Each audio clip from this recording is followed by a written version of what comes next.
Hi all. These are generally conversations between adults after the children have left the table.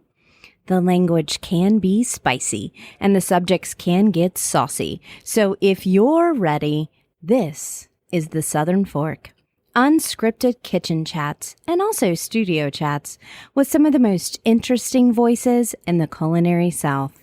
I'm Stephanie Burt, a food and beverage writer based in Charleston, South Carolina, who travels with her fork to write for a variety of publications, from magazines you might have on your coffee table to the website you love to visit for your favorite recipes. And I'm inviting you to come behind the scenes with me to get to know the people who make this Southern culinary landscape so special. I'm always hungry for the next bite, thirsty for that next sip, and ready for the next conversation. Let's dig in.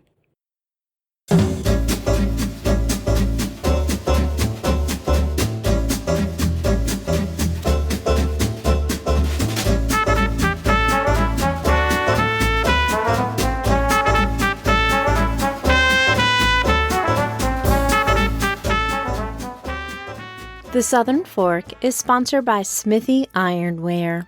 Smithy has been a supporter of this show for so long, you might not realize how much their line of cookware has grown in the past couple of years. In addition to a range of cast iron skillets, including my beloved number 12 skillet, Smithy recently launched a new carbon steel skillet that's hand-forged by blacksmiths on the old Charleston Naval Base. And then there's the new Dutch oven, which is a thing of beauty. Featuring the only fully polished cast iron interior in the industry and a tight-fitting lid with a signature brass knob, it's perfect for braising, roasting, frying, and more. And if you like to get outside this time of year, it's also a welcome addition to any alfresco setup. During these unprecedented times, cooking is a welcome source of constancy and comfort that, however small, makes life a little bit better. Something we could all use an extra helping of right about now. Check out the full line of Smithy Ironware at smithy.com. That's Smithy with an EY.com. And remember that something as well made as a Smithy is an heirloom meant for everyday enjoyment. Use it well, and you can use it for life. Meet the Barbeque Professor. If you are ready to up your grilling and smoking skills, then there's few out there better to learn from than Pitmaster Tuffy Stone. Based in Richmond, Virginia, with a catering business and restaurant, this chef has taken his self-taught knowledge of grilling and smoking all around the world. And he's won numerous barbecue contests in the process with Cool Smoke, his competition team.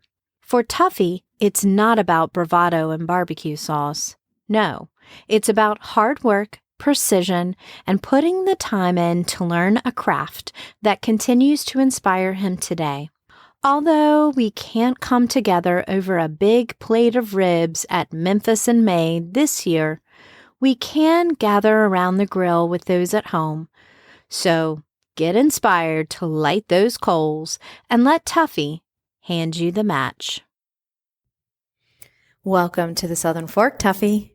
Thank you for having me, Stephanie. Oh, it's nice. We are actually in the Renaissance Charleston, which I'm so excited. We're during Charleston Wine and Food today, and the Renaissance has lovingly welcomed us here today to sneak into a quiet boardroom to record the podcast. And I'm excited because I'm going to be here a lot in the next year or two as Vivian Howard is opening 2 restaurants, Handy and Hot and Lenore, here in Charleston. So it's going to be right downstairs.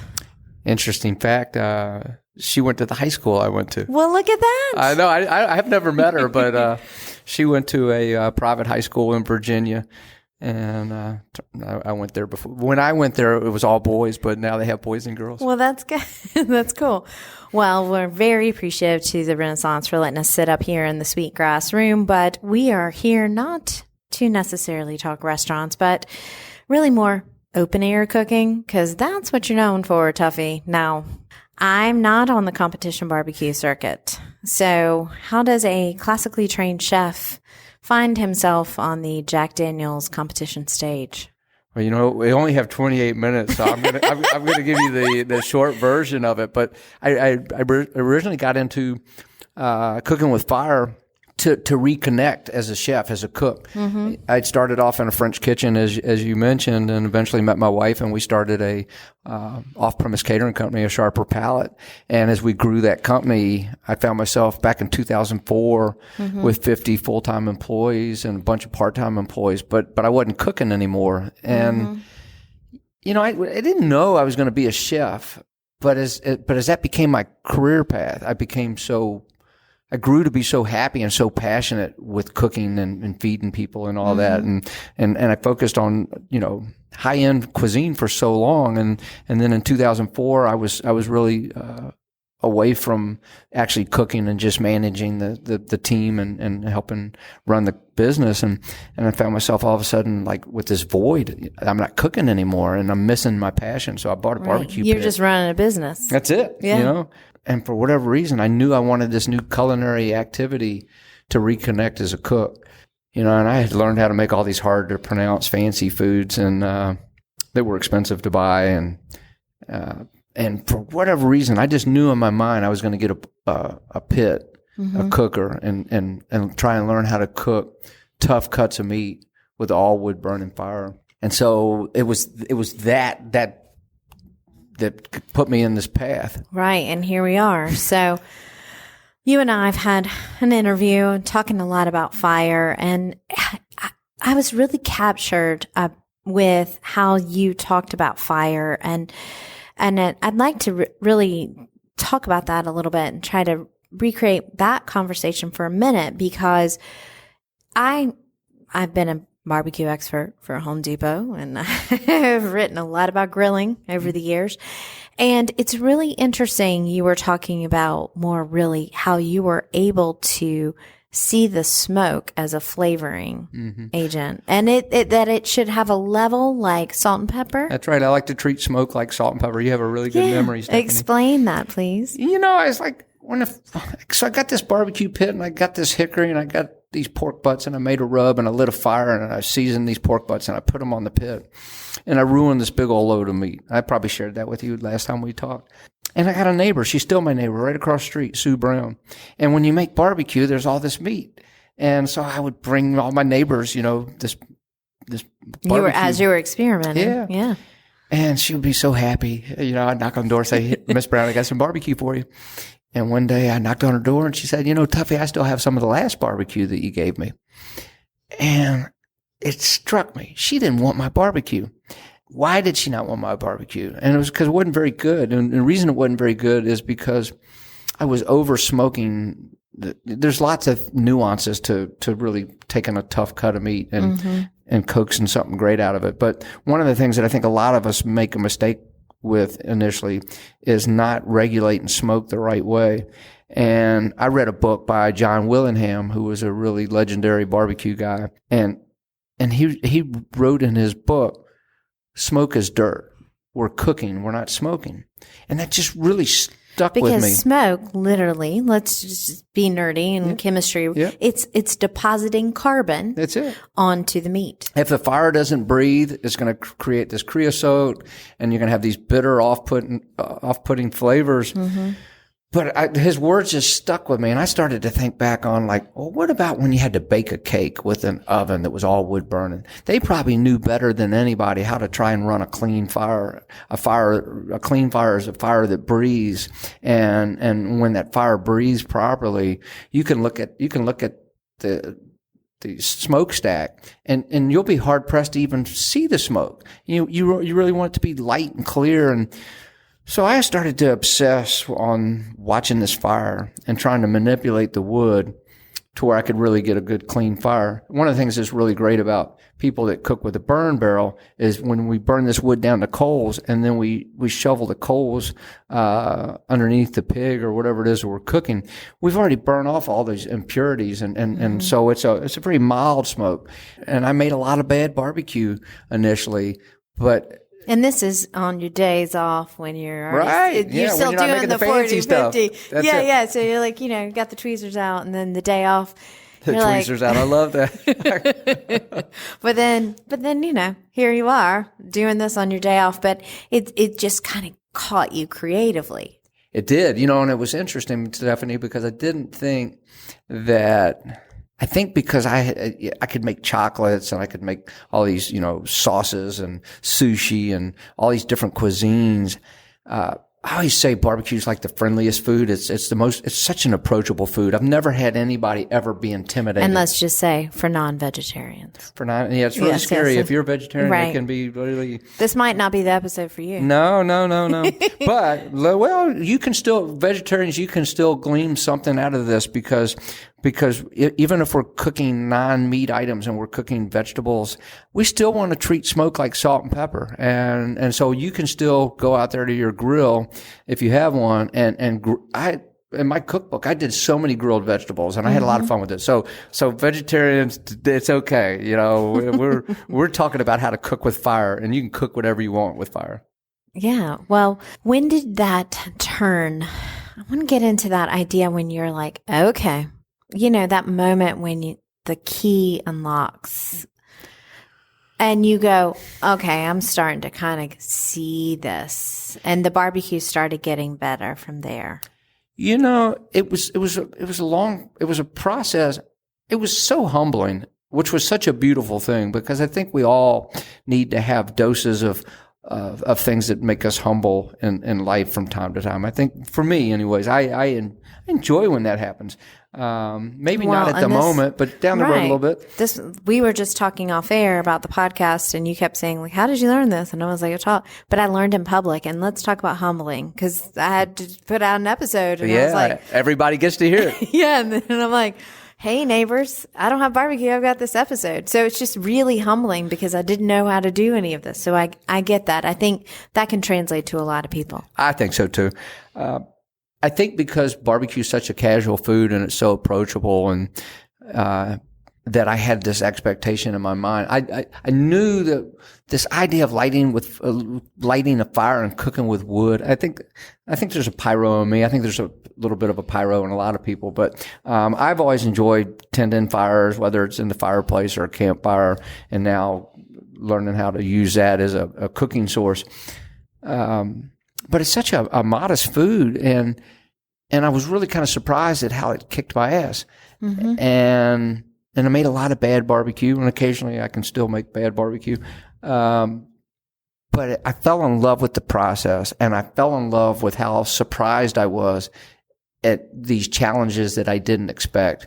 And I started to really obsess. I call it going off the barbecue deep end. I went off the barbecue deep end for a long time. And John Marcus, I did a television show for a long time, and John Marcus, that created the show, he called me up to do a sizzle reel, and he said, Tuffy, I've cast your role as the professor. He said, you can talk for hours on smoke and fire and wood. And I was like, all right, you're right. But I watched that fire, and I heard John Willingham's words in my head, smoke is dirt, we're cooking, we're not smoking. And I started to get better. Mm-hmm. But it's like anything. When I teach people how to cook barbecue, I usually relate that process of cooking barbecue to baking a cake or a batch of cookies or so many other things. If you make the same cake recipe multiple times, you'll eventually get to a point where you can tell by the smell of the kitchen when it's time to peek in the oven. Mm-hmm. And you can open that door and you can look down at that cake and know it's time to lightly touch with your fingertips or jiggle that door to see how it shakes. Mm-hmm. And you get this nuance. And barbecue's like that. Probably most cooking is like that. The difference is barbecue takes a really, really long time it's not like a cake. Cake, might bake in an hour, might bake in 45 minutes, whatever. Right. Brisket's going to take, a long time. And you got to hang. I've interviewed a lot of guys that cook over open fire in the last few years, and everybody says, do not leave it. Yeah. Do not leave the fire. I teach that a lot when it comes to a steak. We're going to spend all this money on this fine cut of meat, and then you're going to go inside and you're going to check the score on whatever game it is you're watching. And the next thing you know, your ribeyes are just burnt up. Mm-hmm. So I've gotten to where when I'm working the grill, quick cook items, I really stay there. Mm-hmm. And I'm a very visual cook. I always have been. I use all my senses when I cook. So I use touch and smell and I listen to the sizzle and all these things. And there's a saying in barbecue, if you're looking, you're not cooking.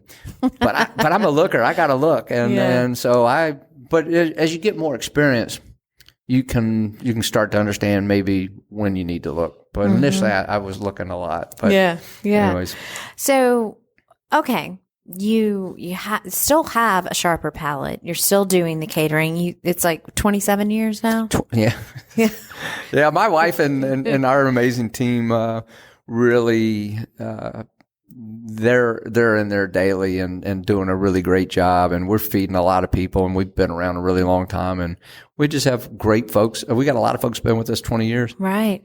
And so you're kind of popping in and out of that business. It's pretty stable. I mean, you're there, but we have a new restaurant that's really waylaid me. So, I've been working like, think about your business and this, what you probably can do today a little bit easier than what you were doing 5 years ago. Of course. But beyond the ease of just knowing what you can do a little bit better, you left kind of that, what we were joking about, tweezer food, which is, that's a negative connotation. And I don't like that because more fanciful food. Yeah. Right, of course. But you left that because you needed a creative, just shot in the arm. Right. That's a great way to put it. So now, how has barbecue changed that back when you're going back into the restaurant? What have you learned from this new process that you can now translate back to those other businesses? Well, I think as a cook, when I started under Chef Alon back in 1986, I used to have to say, Chef, how long do you boil these asparagus for? And I needed him to tell me a time. Mm-hmm. But as you cook further or longer, you start to understand, well, how big are the asparagus? How many are you putting in the pot? Are you going to be sauteing them? Are you going to shock them in water? Mm-hmm. There's all these things that determine how long you cook the asparagus for. But I'm still learning all the time. And so barbecue was a really interesting way for me to learn. And I learned so many things. Way beyond just fire and meats, but I learned about flavors and creating rubs and sauces and when to sauce. And then when I was working on my cookbook, I was like, what is going to be in my cookbook? I had so many great friends do so many great cookbooks. Mm-hmm. So what's going to be in my cookbook? It had to be you. And looking at your cookbook, it is you. Because those recipes, it's a little bit like of what Scott Crawford would call the tilt. It's a little bit different, So when I was like, all right, I've signed this contract with St. Martin's Press. What's my cookbook going to be about? And I finally said, well, treating smoke like salt and pepper. This whole how to make people good at cooking with fire is an important message for me that I want to share. And some of my recipes, because I've done well in competition barbecue, I had to share that part.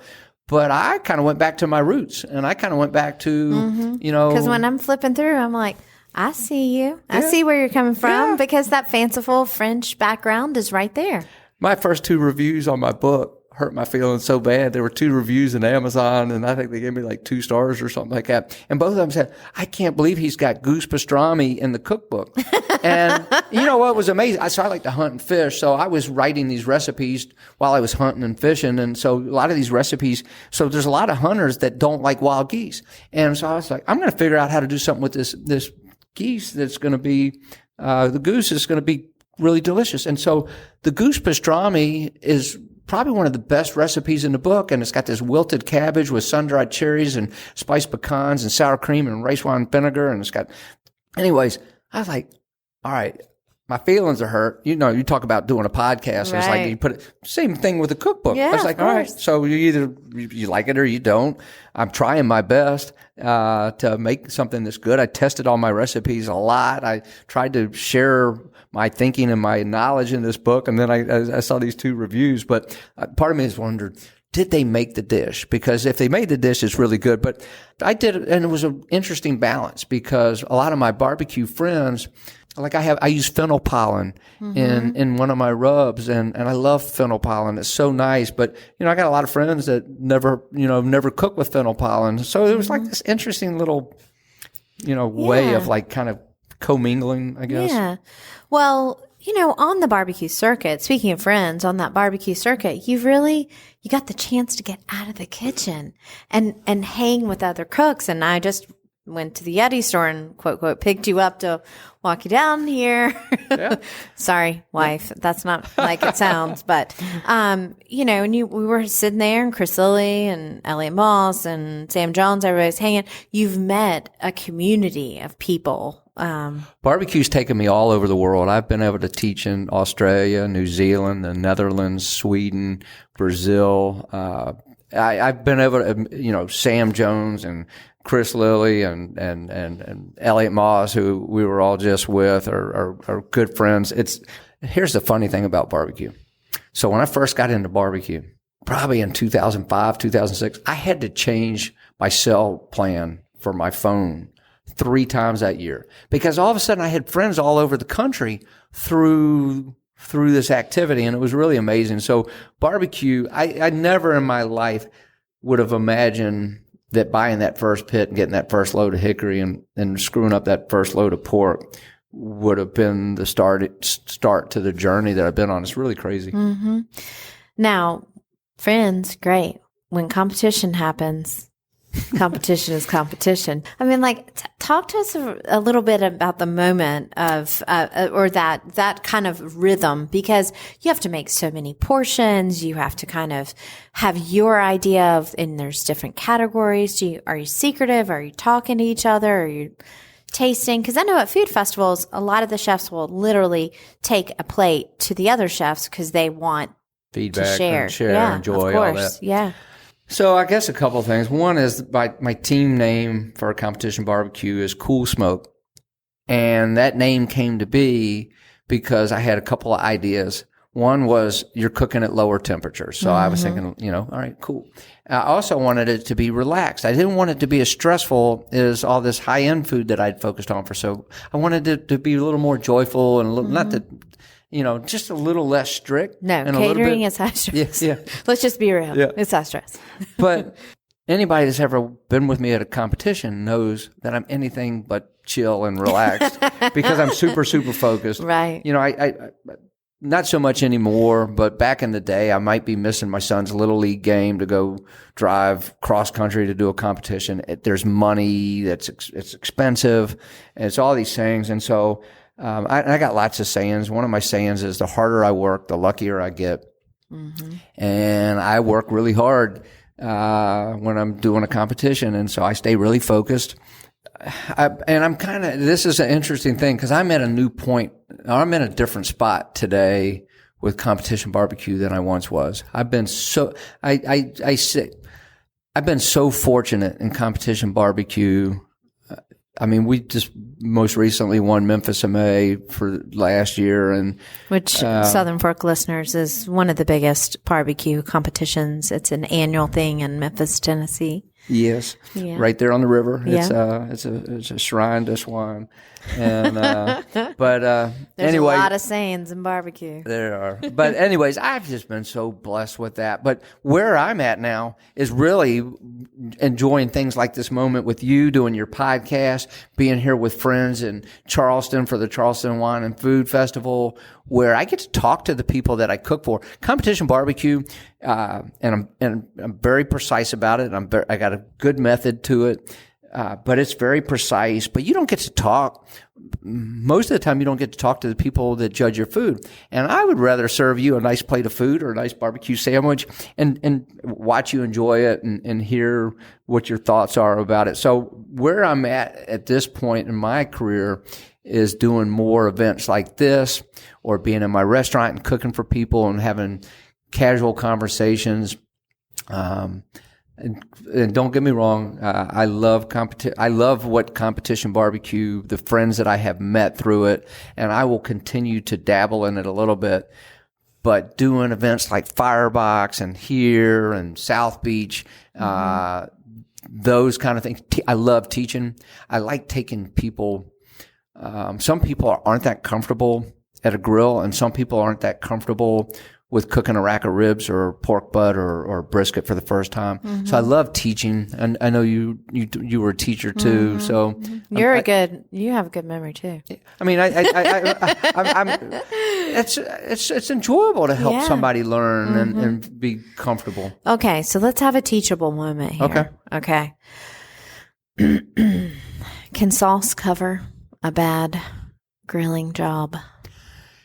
I would say if you do a bad grilling job, you might want to go a little heavier on the sauce. But, I mean, to me, everything's important. You know, everything's important. That's the chef talking right there. You know, the big thing, the big misstep, that a lot of things that happen with barbecue if it fails for you, the best foods in the world. I don't care if we're at the French Laundry or we're at, Lewis Barbecue or wherever. The best foods, I don't care if it's ice cream shop or a salad. The best foods in the world are always going to be the foods that have the best texture. And so when we talk about grilled meats and barbecued meats, trying to get that tenderness, that texture, that chew to where it's nice and gentle, but it's not overcooked and it's not undercooked. And so a lot of times with barbecue, we'll overcook it or we'll undercook it. And then the moisture thing, trying to keep these meats juicy and then the right amount of seasoning and managing your grill or your smoker to where it doesn't char and it doesn't burn, but it gets nice, beautiful caramelization. And then a big mistake that people do with barbecue is they sauce at the wrong time. Always sauce at the end. Always sauce after your meat is at the doneness that you want it to be. Almost all those sauces have sugar in them. That's right. And so I think most of people... I think I kind of set you up on this. You did. Well, it's like most listeners probably maybe have a childhood memory of having chicken off the grill where the sauce on the chicken was burnt. Sorry, Steve Burt. He's talking about you right now. But anyway, so sauce at the end, get perfect doneness. Can sauce fix poorly cooked meat? It might help. There's a lot of, we could do a whole nother podcast episode on just how do we save bad barbecue. Right. That's the thing. So, okay. Well, I hear all this. So I'm going to ask these 4 questions that I ask everybody at the end. Yes, and I ma'am. think you've already answered one of them, and that is what makes you hungry at this stage. And it seems to be interaction. Am I correct? Interaction with the people you're feeding? I just want to have fun cooking for people in a very relaxed, non-stressed environment, because off-premise catering, high-end catering, competition barbecue, there's high pressure. I want to feed people, make them happy in a more chill atmosphere. I love it. What is one aspect of this job that you have created for yourself, any of your 18 jobs, that really showcases an aspect of your personality? Fits like a puzzle piece. Wow, I don't know. It's like I've been doing this for so long. I don't know if these things shaped me or I shaped them. It's like I'm this new restaurant that I opened up, the Westover. I found myself cooking in the kitchen. I hadn't been on the line in a while, and I was in the weeds, and there wasn't that many tickets hanging, and it was a little. It was a little foreign because I hadn't been in that spot in a long time, but it was like going back to school, and it was like starting over again, and it was like there was something grounding about that. And I go and I'll clear these tables, and people have no idea about my barbecue life or any of this stuff, and I love that. The practice is really grounding, and you need that. Some of my favorite moments, simple things like cutting carrots, onions, and celery, mirepoix. Just when I hold a knife and I do basic culinary things, or when I light a fire. That's another moment. I get into this Zen-like place. It's therapy. It's like I don't have to do an email. I don't have to do a text. I don't have to respond. I don't have to guide anybody. I can just steer that cooking process as I see in that moment. And it's like this solitude. It's really called flow, man. Yeah. It's called flow. Yeah. That's what Zen practice is, right? That's it. Okay, what keeps you up?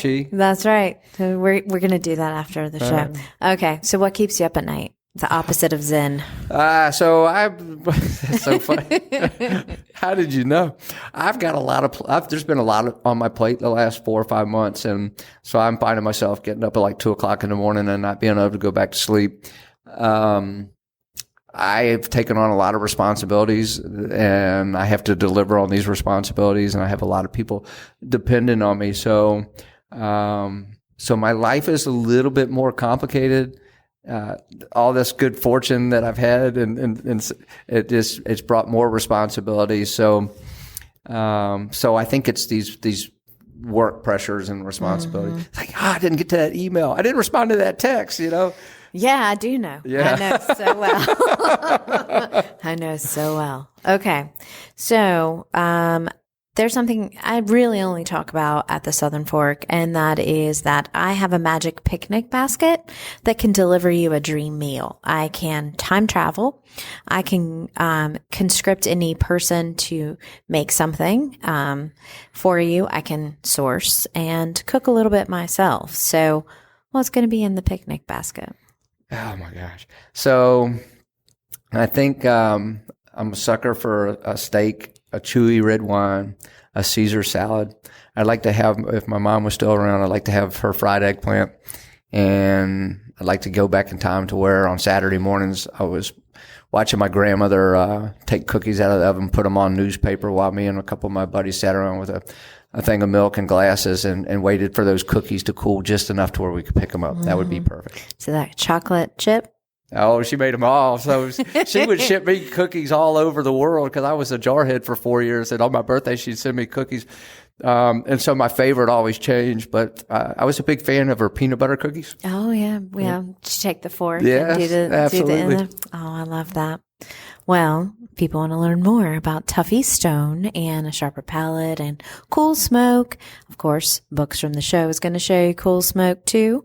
So just make sure and go to that tab. But you can go to thesouthernfork.com. We're going to, of course, have images of Tuffy so you can see him. You might recognize him from television. So, it's going to jog your memory. And if you like what you hear, click around on that website. There's 170 episodes plus there for you to listen to. And of course, you can subscribe on any podcast app, but I'm guessing you kind of already figured that out because you're listening now. So I love having the opportunity to write, and I love having the opportunity to talk. And this work gives me the opportunity to do both of those things. And so an interview with Tuffy Stone landed us right here in the Renaissance Charleston, talking in Charleston wine and food. So thank you so much for taking time during really one of the craziest weekends of the year. Thank you so much for having me again. I always enjoy talking to you so much, and I look forward to talking again. Great. Hello, and welcome to Talking with My Mouth Full. I love re-listening to these conversations and editing. They really help me, especially in general, not to say yes, or awesome too much. But beyond that, I get the chance to really relive a conversation, which is, it's just a gift in today's world. I mean, how often do we actually get to do that? So when I was going through and editing this conversation with Tuffy, I was very, very struck by something that I was struck with the first time and had forgotten. That idea of putting in the time. This seems to be a theme in my life right now.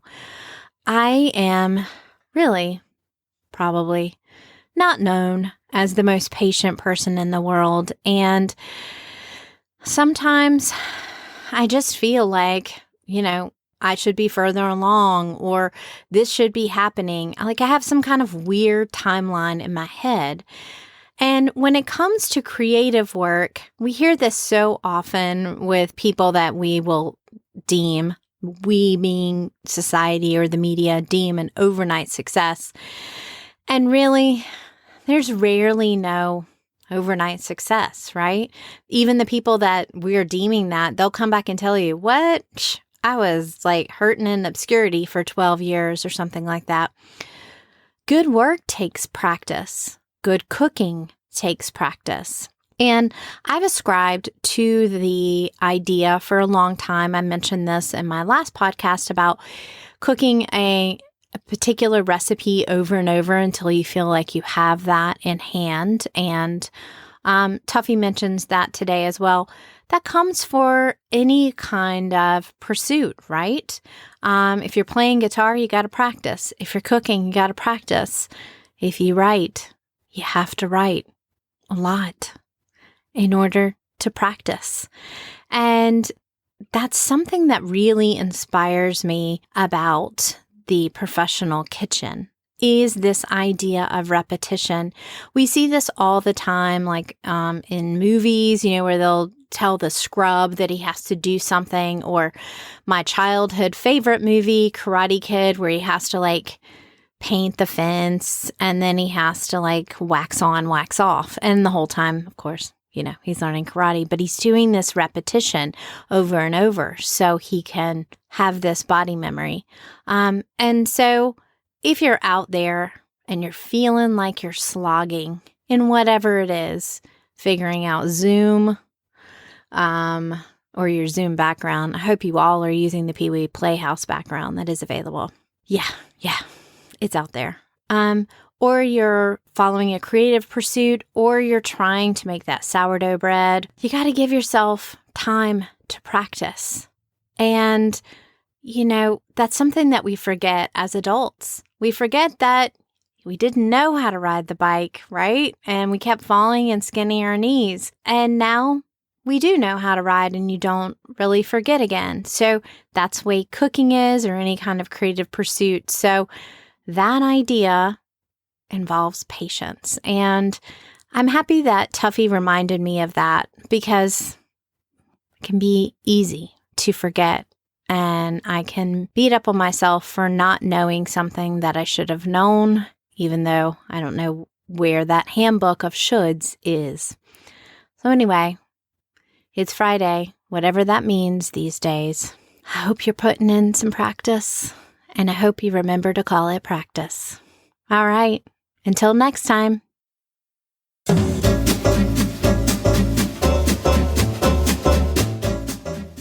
You've been listening to The Southern Fork. I can't wait to bring you more culinary conversations, but in the meantime, I have one question. Are you gonna eat all that?